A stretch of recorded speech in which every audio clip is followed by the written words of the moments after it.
Hola, muy buenas a todos, espero que estén muy bien. El día de hoy vamos a realizar un problema de electrónica de potencias, continuando con esta sección, con un rectificador de media onda, pero en este caso, en vez de tener una resistencia solamente, vamos a tener también, si ustedes ven acá, una fuente de voltaje. Advierto que este video es un poco largo, así que lo voy a dividir en partes. Así que vean la descripción de este video para ver sus respectivas secciones, ya que vamos a calcular el voltaje promedio, como sale estipulado acá en el inciso del problema. Voltaje promedio, vamos a calcular también su valor eficaz, como también sus corrientes respectivamente, tanto valor promedio y eficaz. Y este problema nos pide que calculemos estos valores siendo una fuente presente aquí de 220 volts. La fuente de voltaje continuo van a ser de 80 volts y vamos a tener una resistencia de 560 ohms. Nos van a pedir dibujar también las señales de voltaje y corriente, como también su factor de potencia.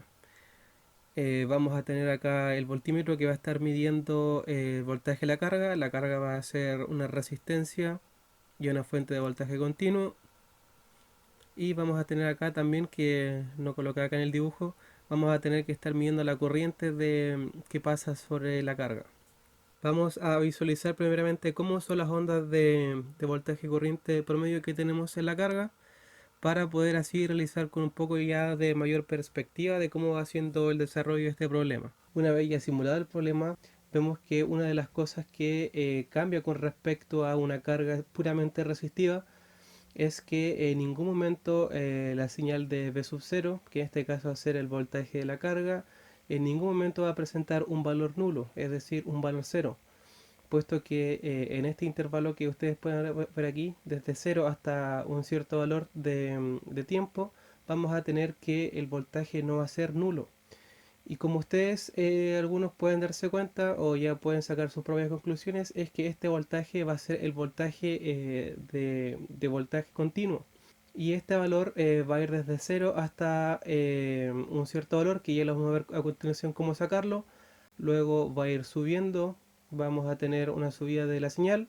Después esto, la señal se va a mantener constante hasta nuevamente completar el ciclo.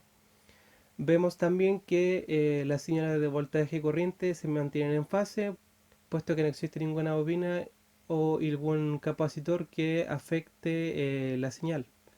Nuevamente vamos a tener que subdividir el problema en tramos, puesto que en un intervalo de tiempo va a conducir y en otro intervalo no, va a permitir la conducción del diodo que teníamos aquí, y por eso que nosotros la vamos a dividir en tramos. Bueno, el primer tramo va a ser desde 0 hasta un ángulo alfa. Este ángulo alfa que ven aquí va a ser justo en el intervalo en el cual nuestra fuente de entrada va a superar el valor de la fuente de voltaje VDC. Una vez que justo lo empiece a superar, va a permitir una conducción de corriente eléctrica. Cuando el valor es menor al voltaje de VDC, el diodo que tenemos aquí no va a permitir su conducción desde cátodo hasta ánodo. Cuando nos situamos en el intervalo desde 0 hasta alfa, la fuente de entrada no va a superar el voltaje de voltaje continuo, y es por eso que no va a existir una corriente eléctrica, y por eso que podemos modelar al diodo que teníamos anteriormente acá como un circuito abierto.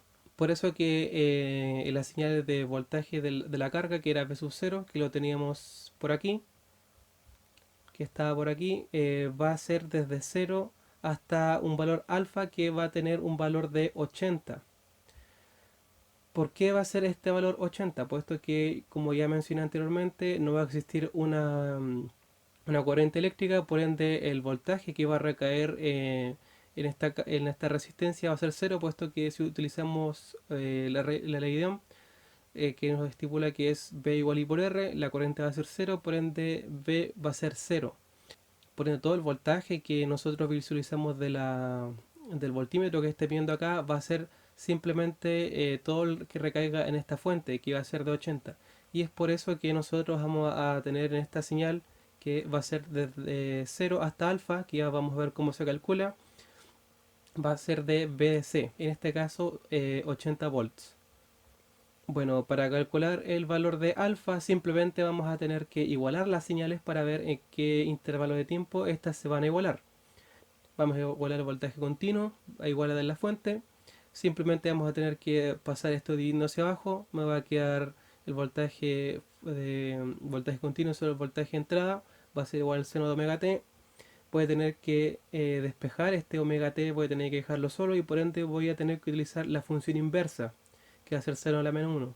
Una vez que utilizamos ya la función inversa, vamos a despejar simplemente y vamos a tener que el valor de alfa va a ser seno a la menos 1 de 80 sobre 220 raíz 2. Recuerda que este es el valor peak de la señal.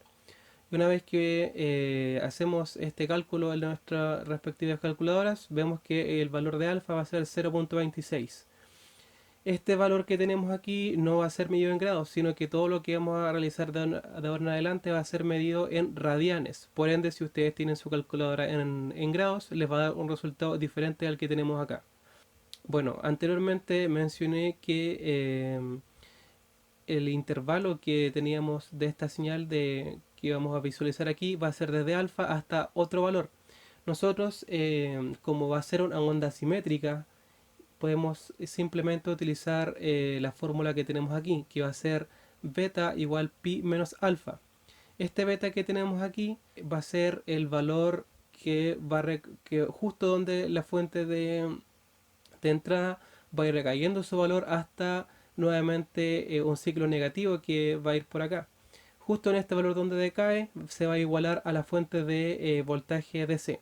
Y este valor va a ser nuestro valor de beta. Pero nosotros podemos recurrir a esta ecuación que es pi menos alfa siempre y cuando conste, digo, siempre y cuando este valor, o sea, perdón, esta onda que tenemos aquí sea simétrica.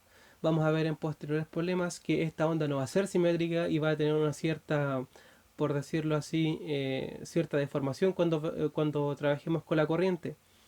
Solamente en estos casos vamos a utilizar que va a ser pi menos alfa, pero yo más adelante no voy a utilizar este valor de pi menos alfa, puesto que voy a dejar todo con respecto a los cálculos de voltaje y corriente, lo voy a dejar en valor de, perdón, en función de alfa, así que no vamos a utilizar este valor, pero igualmente se los dejo por aquí que si ustedes hacen los cálculos de pi menos alfa nos va a dar algo así como 2.88.